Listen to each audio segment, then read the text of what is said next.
সিলেট সীমান্তে চোরাচালান, মাদক ও মানব পাচার প্রতিরোধে শিক্ষার্থীদের নিয়ে ব্যতিক্রমী এক প্রতিযোগিতার আয়োজন করে বিজিবি। এদিকে সিরাজগঞ্জেও শিক্ষার্থীদের নিয়ে হয়েছে মাদক বিরোধী বিশেষ সেমিনার। সিলেট স্টাফ রিপোর্টার এবং সিরাজগঞ্জ জেলা রিপোর্টারের পাঠানো তথ্য ছবিতে ডেস্ক রিপোর্ট। সীমান্তে অবৈধ অনুপ্রবেশ, চোরাচালান, নারী ও শিশু পাচার রোধ কিংবা মাদক বিরোধী অভিযান, এসব নানা বিষয় নিয়ে কিশোর মনের ভাবনার প্রকাশ ঘটেছে রংতুলির আঁচড়ে আঁকা এসব ছবিগুলোতে।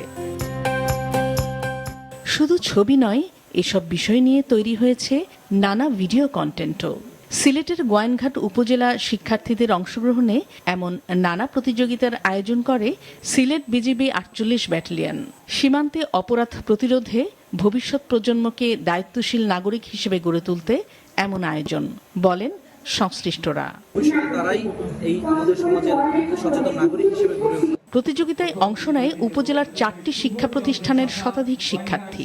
পরে উপজেলা পরিষদ অডিটোরিয়ামে বিজয়ীদের হাতে পুরস্কার তুলে দেয়া হয়।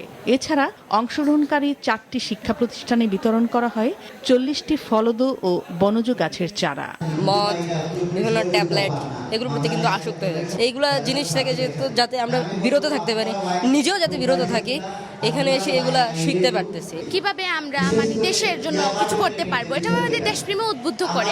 পরে একই স্থানে বিজিবির উদ্যোগে সীমান্তবর্তী এলাকার প্রায় 5 শতাধিক নারী, পুরুষ ও শিশুকে বিনামূল্যে চিকিৎসা সেবা দেওয়া হয় এবং বিতরণ করা হয় প্রয়োজনীয় ওষুধ।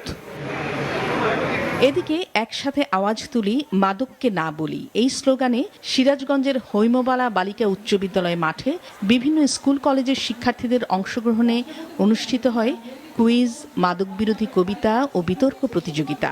আয়োজন করে বেসরকারি সংগঠন এডুকেটিভ নেটওয়ার্ক বাংলাদেশ। নাদিয়া আফরিন, মাছরাঙা নিউজ শো।